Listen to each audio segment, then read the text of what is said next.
ஆமா சாரதா, குழந்தை எங்க? இங்க பக்கத்துல ரூம்ல தான் இருக்கு. யமுனா கூட இருந்து பாத்துக்கிறா. ஓ. ம். காவேரிக்கு இப்படி ஒரு நிலைமை வரும்னு நாம யாருமே எதிர்பார்க்கல. விஜயை பத்திய ஞாபகமே அவளுக்கு சுத்தமா இல்லைன்னு ராதா சொன்னான். இப்ப என்னதாமா சொல்றாங்க? அதுதான் எனக்கு ஒண்ணும் புரியல.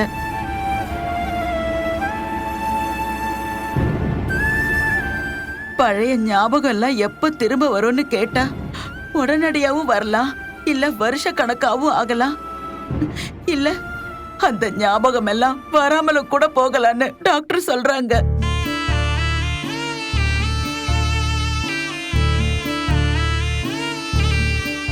இந்த நிலைமையில அவளுக்கு கல்யாணம் ஆனது, குழந்தை பிறந்ததெல்லாம் எப்படி அவகிட்ட சொல்றதுன்னு எனக்கு தெரியலங்கய்யா. கை குழந்தைய வச்சுக்கிட்டு எத்தனை நாளைக்கு இதை நாம அவகிட்ட மறைக்க முடியும் சொல்லுங்க? பேசாம குழந்தைய எடுத்துட்டு வந்து அவ கையிலேயே கொடுத்துடலாமான்னு தோணுது. ஒருவேளை குழந்தைய பார்த்ததும் அவளுக்கு பழசெல்லாம் ஞாபகம் வரலாம் இல்லையா? ஐயோ, அப்படியெல்லாம் எதுவும் பண்ணிடாத சாரதா. வலுக்கட்டாயமா பழசெல்லாம் ஞாபகப்படுத்தினா அது அவ உயிருக்கே ஆபத்தாகும்னு டாக்டரே சொன்னாராமே. அதனால நீ அவளுக்கு கல்யாணம் ஆன விஷயத்தையோ இல்ல குழந்தை பிறந்த விஷயத்தையோ எதையுமே அவகிட்ட சொல்லாத.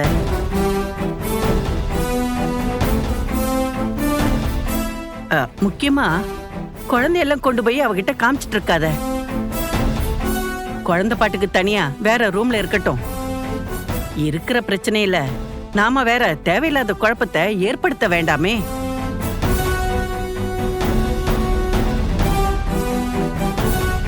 மாப்பிள்ளை எப்படி இருக்காரு? ஏதோ இருக்காமா.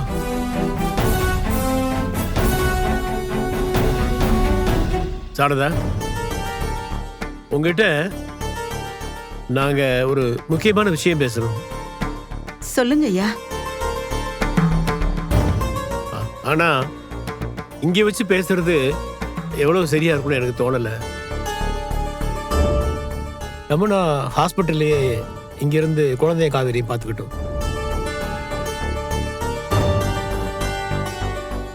நீ கொஞ்சம் என் கூட வீட்டு வரைக்கும் வரையா?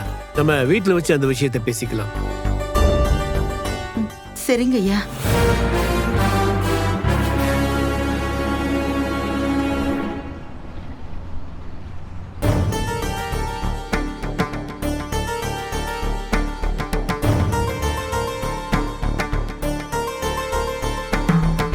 ஏதோ முக்கியமான விஷயம் பேசணும்னு சொன்னீங்க. ஆமா சாரதா, ஆனா அதை எப்படி ஆரம்பிக்கிறதுன்னா தெரியல. இன்னைக்கு டாக்டர் எங்களை கூப்பிட்டு விஜயோட ஹெல்த் கண்டிஷன்ல எந்த முன்னேற்றமும் இல்லை, நாளுக்கு நாள் அவர் நிலைமை மோசமாயிட்டு சொன்னார்.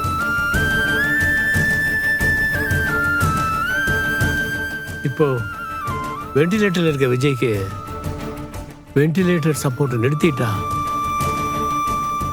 அதுக்கப்புறம் அவன் நிலைமை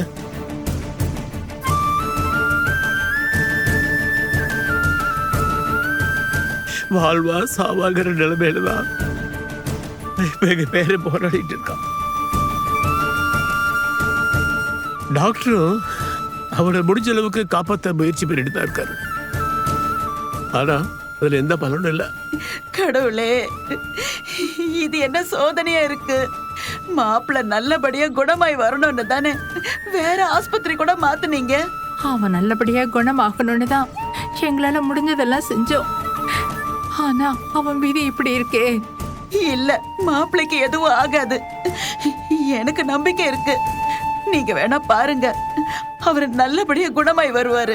இல்லம்மா, இல்ல, எங்களுக்கு அந்த நம்பிக்கை விட்டு போயிடுச்சு.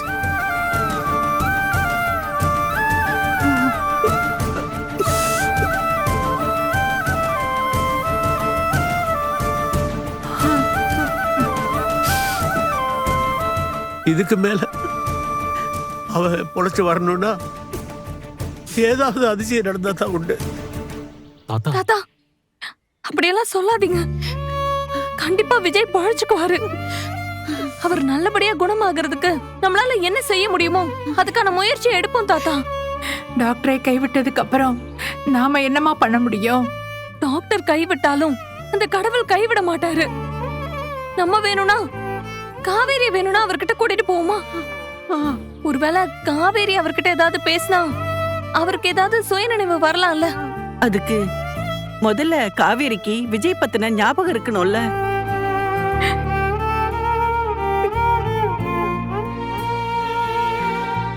விஜய்க்கும் அவளுக்கும் கல்யாணம் ஆனதோ இல்ல அவளுக்கு குழந்தை பிறந்ததோ இப்படி எதுவுமே அவளுக்கு ஞாபகம் இல்லாதப்போ, விஜய் குழந்தை தன் வாழ்க்கையில வந்தது கூட அவளுக்கு தெரியாதப்போ நாம என்ன சொல்லி அவளுக்கு புரிய வைக்க முடியும்? எனக்கு தெரிஞ்சு விதி அவ்வளவுதான், எல்லாம் முடிஞ்சது. கடவுளே, காவேரிய விஜய பார்க்க கூட்டிட்டு வந்து அவளை கஷ்டப்படுத்த வேண்டாம். வற்புறுத்தி அவளை ஞாபகப்படுத்த வைக்கிறது சரியா வராதுன்னு டாக்டர் சொன்னதா ராதா சொன்னா. அவளுக்கு பழசெல்லாம் மறந்ததாவே இருக்கட்டும். நீங்க அவளை கூட்டிட்டு உங்க ஊருக்கே போயிடுங்க.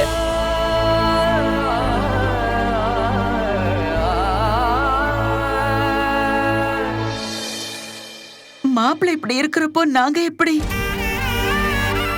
அவன் தலையெழுத்து இதுதான்னா அதை யாரால மாத்த முடியும்? காவேரி கிட்ட விஜய பத்தி சொல்லியோ இல்ல அவளை கட்டாயப்படுத்தி இங்க இருக்க வச்சோ அவளை நாம கஷ்டப்படுத்த வேண்டாம்.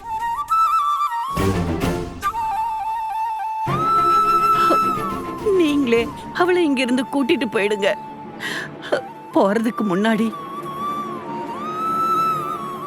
எங்களோட பேர குழந்தைய மட்டும் எங்க கிட்ட கொடுத்துட்டு போயிருங்க.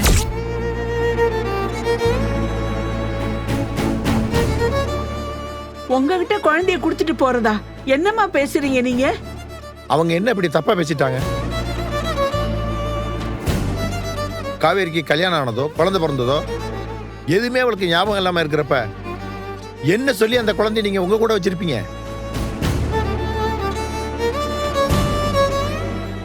இங்க பாருங்க, நடந்ததெல்லாம் யோசிச்சு பார்த்தா குழந்தைய நாங்க வச்சுக்கிறதா நல்லதுன்னு உங்களுக்கே தெரியும். பேர நிலைமை தான் இப்படி ஆயிடுச்சு. அவனோட குழந்தையாவது நல்லபடியா வளர்க்கணும்னு நாங்க ஆசைப்படுறோம். என் பேரன் இல்லாத குறைய அந்த சின்ன குழந்தையாவது தீர்த்து வைக்கட்டுமே.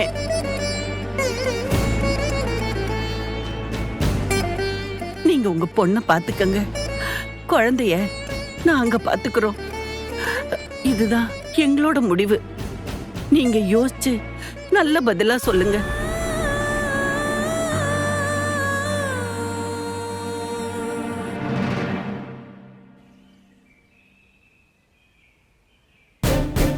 காவேரியை நினைச்சோம், மாப்பிள்ளை நினைச்சோம் நாம கவலைப்பட்டுக்கிட்டு இருக்கிற இந்த நேரத்துல இவங்க வேற குழந்தைய நாங்க வச்சுக்கிறோம்னு இப்படி ஒரு குண்டை தூக்கி போடுறாங்களே கங்கா.